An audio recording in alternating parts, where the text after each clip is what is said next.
എന്റെ കർത്താവ് ലോകമെങ്ങും പോയി എല്ലാ സൃഷ്ടികളും സുവിശേഷം പ്രഘോഷിക്കുന്നു എന്നാകും ഞാൻ ഹൃദയത്തിൽ ലോകത്തിന്റെ അതിർത്തികൾ വരെ ഈ സംഭവം നയിക്കുവാൻ എന്റെ ബന്ധപ്പെടും.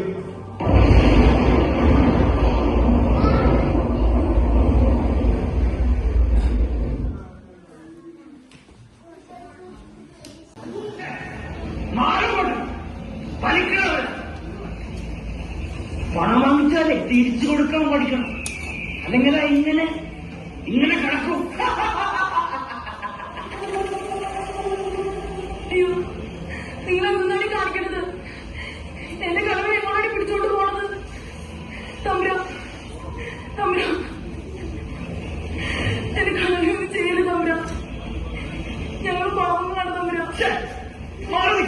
ദൈവങ്ങളെ, ഈ പാവങ്ങളുടെ ചെലവ് കേൾക്കണമേ. അടിയങ്ങളെ രക്ഷിക്കണേ.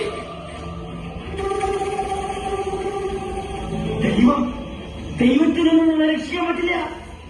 മനസ്സിലുണ്ടെങ്കിൽ ഞാൻ രക്ഷിക്കാം. നിന്നെയൊക്കെ ആരക്ഷിക്കാൻ?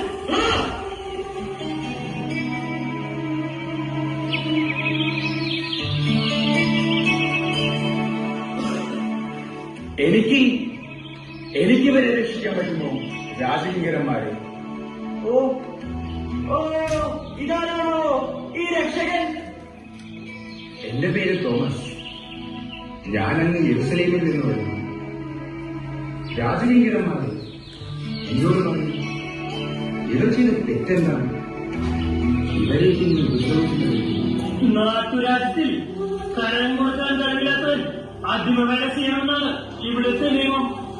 രാജകൽപ്പന അനുസരിച്ചാണ് ഞങ്ങളിവരെ കൊണ്ടുപോകുന്നത്.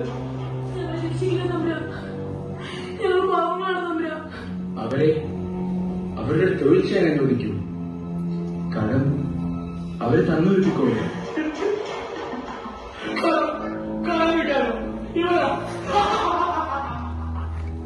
ഹേ മനുഷ്യ, ഇവരും കുടുംബവും കടകൊടുക്കേണ്ടത് കുന്നുകൂടി ഇപ്പോൾ എത്രയായി അറിയാമോ? 100 വെള്ളി നാണയം. ഇവരും പെൺപിള്ളക്കും 10 തലമുറ പണിയെടുത്താലും ഈ കടത്തില്ല. ഈ കടം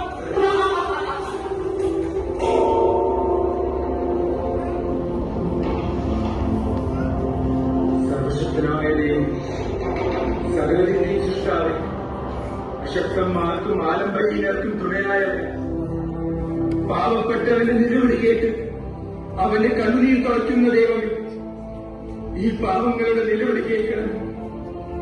ഇവരോട് കരുണ തോന്നും. അങ്ങയുടെ അത്ഭുതകരമായ കരുണ കിട്ടണം. അടയാളങ്ങളിലൂടെ സംസാരിക്കണം. അങ്ങയുടെ പ്രിയപുത്രനായ യേശുക്രിസ്തുവിന്റെ നാമത്തിൽ ഇവിടെ അത്ഭുതങ്ങൾ സംഭവിക്കട്ടെ. അങ്ങനെ ഞാൻ വിശ്വസിക്കുന്ന എന്റെ ദൈവം യഥാർത്ഥ ദൈവമാണെന്ന് കേൾക്കുന്ന ഈ ജനം മുഴുവൻ അറിയട്ടെ.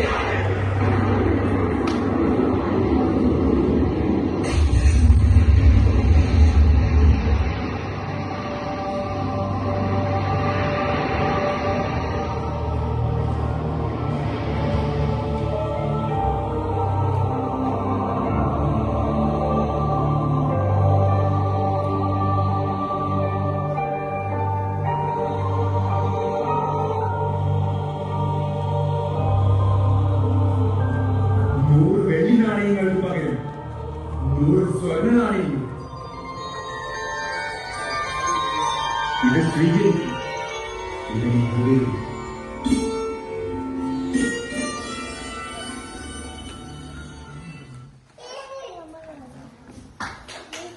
എഴുന്നള്ളുന്നേ.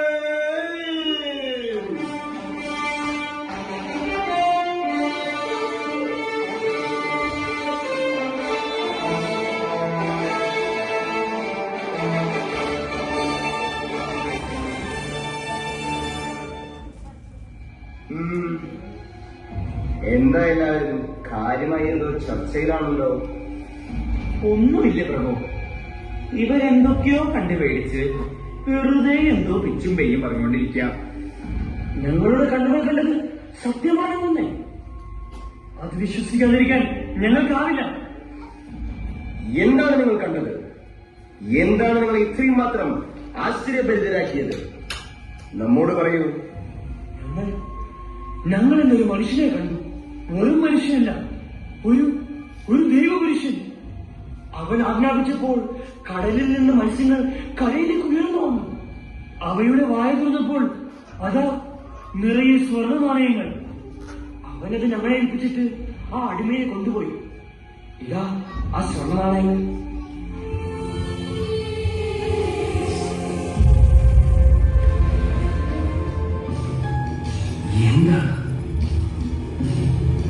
എന്താണ് നമ്മൾ കാണുന്നത്? അത്ഭുതമായിരിക്കും.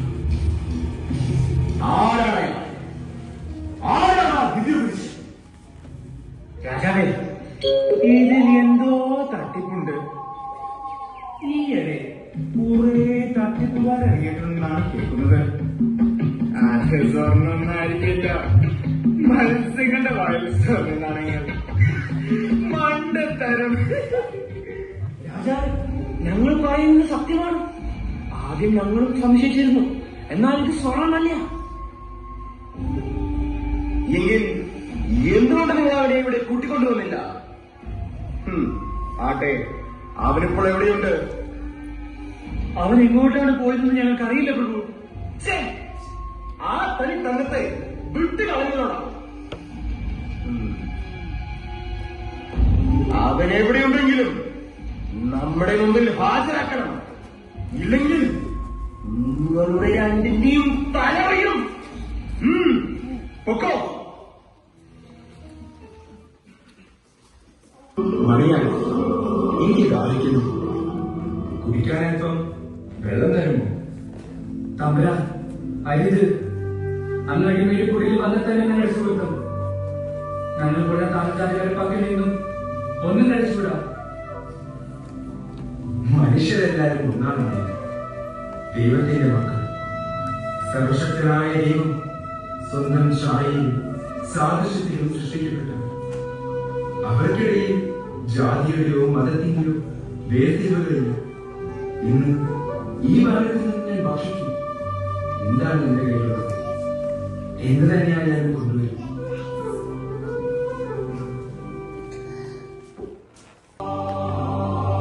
ദൈവത്തിന്റെ വാത്സല്യം യേശുവിനെ സ്വന്തമാക്കാൻ വിളിക്കപ്പെട്ടത് നിങ്ങൾക്കെല്ലാവർക്കും നമ്മുടെ പിതാവായ ദൈവത്തിൽ നിന്നും കർത്താവായ യേശുക്രിസ്തുവിൽ നിന്നും സമാധാനം.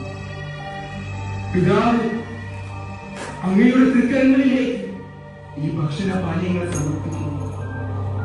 അനേകർക്ക് വേണ്ടി തന്നെ തന്നെ മുറിച്ചു വരുന്നു.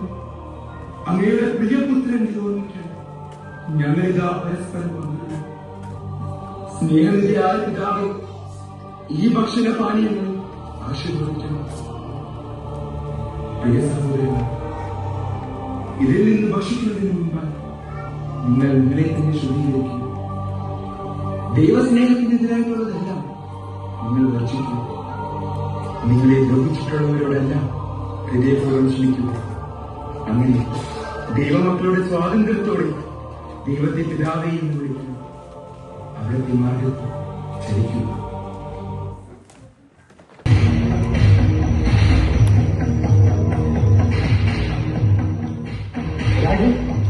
അങ്ങ് പറഞ്ഞതുപോലെ ഞങ്ങൾ ആ മന്ദകനെ കണ്ടു. എന്നാൽ അയാളെ മുഖം കാണിക്കാൻ കൂട്ടാക്കുന്നില്ല. സമയമാകുമ്പോൾ അയാൾ തന്നെ വന്ന് കണ്ടുകൊള്ളാമെന്ന് അയാൾ പറഞ്ഞത്. അയാൾ നമ്മൾ വിചാരിക്കുന്ന പോലെ വെറും ഒരു മാന്ത്രികനല്ല. പിന്നെ അയാൾ ആളുകളോട് ഒരു പുതിയ ദൈവത്തെക്കുറിച്ച് മറ്റും പറയുന്നത് ഞങ്ങൾ കേട്ടു. എന്ത്? അവനധികാരം.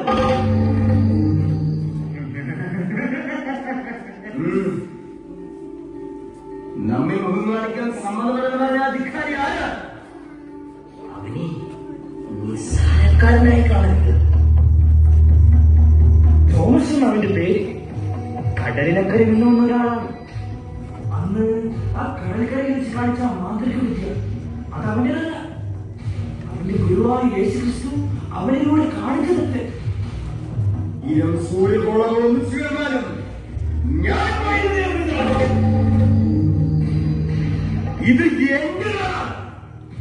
എന്റെ ആഗ്രഹങ്ങൾ, എന്റെ തീരുമാനങ്ങൾ, എന്റെ ഇഷ്ടങ്ങൾ, അതിനെ കളങ്കം വരുത്തുന്നതൊന്നും ഇവിടെ നടക്കില്ല. അതിന് ഞാൻ ആരെയും ഇവിടെ കളിക്കില്ല.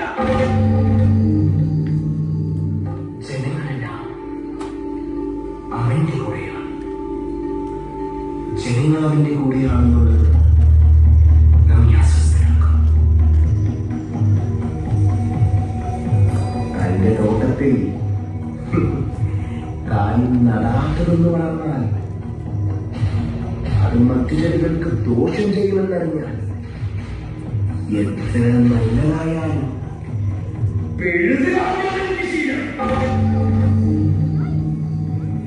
ഗുരുവിന്റെ ജീവൻ കുരിശിലാണ് പൂർണ്ണെങ്കിൽ ഇവന്റെ ജീവൻ ഉണ്ടത്തിൽ വീഴട്ടെ.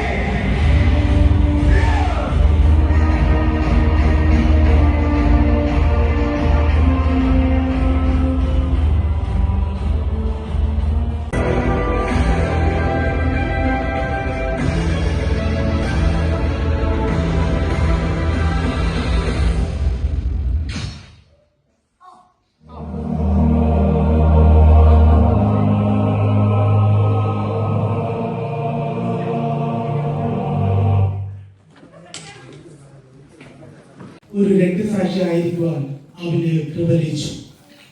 ആ രക്തം വീണ് കുതിർന്ന മണ്ണിൽ നിന്ന് ഉദയം ചെയ്ത ക്രൈസ്തവ സമൂഹം ഇന്ന് ലോകം മുഴുവനും ക്രിസ്തുവിന്റെ സാക്ഷ്യം വഹിച്ചു പടർന്നു പന്തിരിച്ചു. ഞങ്ങൾക്ക് ക്രിസ്തുവാകുന്ന പ്രകാശത്തെ പകർന്നു തന്ന ആ പുണ്യ ആത്മാവിന്റെ സ്മരണയിൽ നിന്ന് എല്ലാം മറന്ന് അവർ പാടും.